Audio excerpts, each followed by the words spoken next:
जिंदाबाद,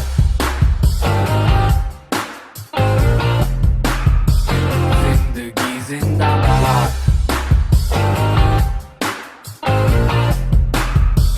जिंदगी जिंदाबाद।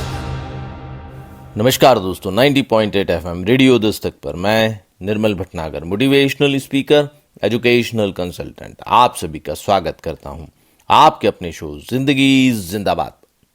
दोस्तों, सर्वप्रथम तो आप सभी को हमारे राष्ट्रीय गौरव के पर्व स्वतंत्रता दिवस की हार्दिक शुभकामनाएं। आज हम अंग्रेजों से मिली स्वतंत्रता के 75 वर्ष पूर्ण कर 76वें वर्ष में प्रवेश कर रहे हैं। यही वह शुभ या सौभाग्य का दिन है जब हम 1947 में स्वतंत्रता सेनानियों द्वारा कई वर्ष तक किए गए अथक प्रयासों और संघर्षों के बाद अंग्रेजों की 98वें वर्ष की गुलामी से आजाद हुए थे। आप सोच रहे होंगे, मैंने 200 वर्ष की गुलामी के स्थान पर मात्र 98वें वर्ष कैसे कह दिया। तो दोस्तों, आगे बढ़ने से पहले मैं आपको बता दूं, अंग्रेज ने कभी हम पर 200 वर्षों तक राज किया ही नहीं। असल में यह तो शर्म आधारित राष्ट्रवाद खड़ा करने का एक प्रयास था। आप इतिहास उठाकर देख लीजिए। वर्ष 1757 में रॉबर्ट क्लाइव ने भारत के एक प्रांत बंगाल, आज की भाषा में राज्य, पर विजय प्राप्त करी थी। हालांकि कूटनीतिक दृष्टि से बंगाल पर जीत प्राप्त करना बड़ी बात थी, क्योंकि बंगाल आर्थिक दृष्टि से हमारे लिए बहुत महत्वपूर्ण था। ज्यादातर व्यापारिक गतिविधियां वहां से ही संचालित होती थी। लेकिन इसके बाद भी भारत जीत लेना कहना पूरी तरह गलत है। इसके बाद 1799 में अंग्रेजों ने मैसूर, फिर 1818 में मराठों, 1849 में सिख साम्राज्य पर जीत हासिल करी।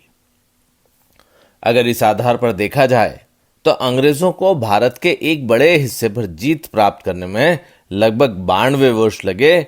उसके बाद वे लगभग 98 वर्षों तक हमारे देश के उस हिस्से पर राज कर सके।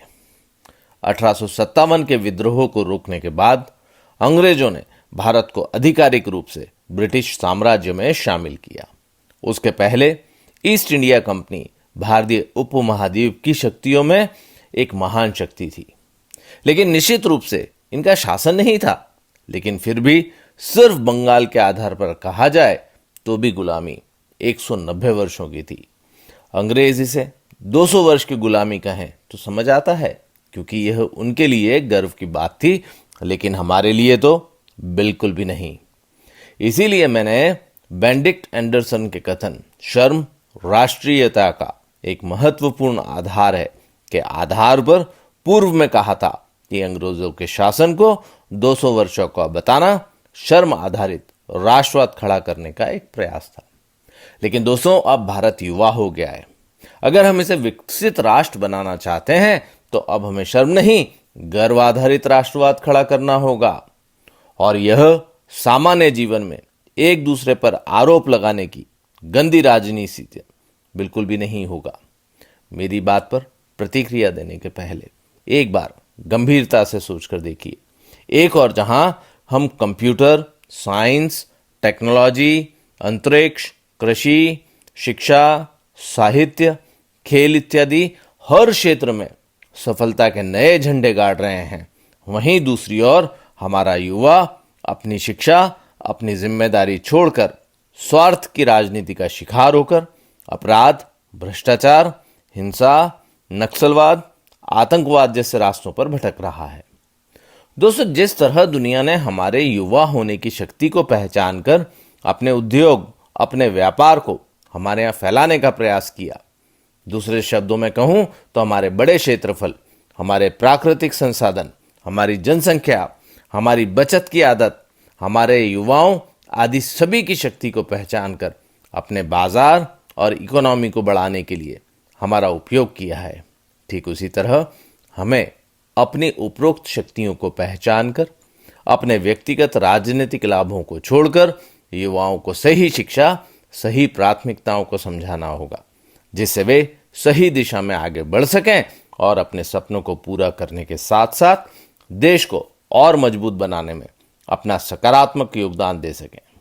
दोस्तों, अभी हमारा पूरा देश हर्षोल्लास के साथ अपनी पूरी ऊर्जा से हर घर तिरंगा अभियान का हिस्सा बन आजादी का अमृत महोत्सव बना रहा है। अपने देश पर अपना सर्वस्व न्यौछावर करने के लिए तैयार खड़ा है। इस वक्त हमें सुनिश्चित करना होगा कि हर घर तिरंगा अभियान और आजादी का अमृत महोत्सव सिर्फ एक एक्टिविटी बनकर ना रह जाए। हमें इन अभियानों से उत्पन्न ऊर्जा और राष्ट्रवाद की भावना को आगे ले जाकर शिक्षा और गौरवशाली इतिहास से इसे गर्व आधारित राष्ट्रवाद में बदलना होगा, जिससे आम भारतीय के जीवन में सकारात्मक बदलाव आ सके। याद रखिएगा दोस्तों, जिस तरह स्वयं को खोजने के लिए इंसान को अपने अंदर झांकना होता है, ठीक उसी तरह राष्ट्र को मजबूत बनाने के लिए लोगों को शिक्षित कर राष्ट्र के गौरवशाली पलों में झांकना होता है। प्यार, प्रार्थना और असाधारण शुभकामनाओं के साथ अभी विदा लेता हूं। बस याद रखिएगा, हम नहीं करते, न कि हम कर नहीं सकते। तो चलिए दोस्तों, कल फिर मिलेंगे इसी समय जिंदगी के एक नए फलसफे के साथ।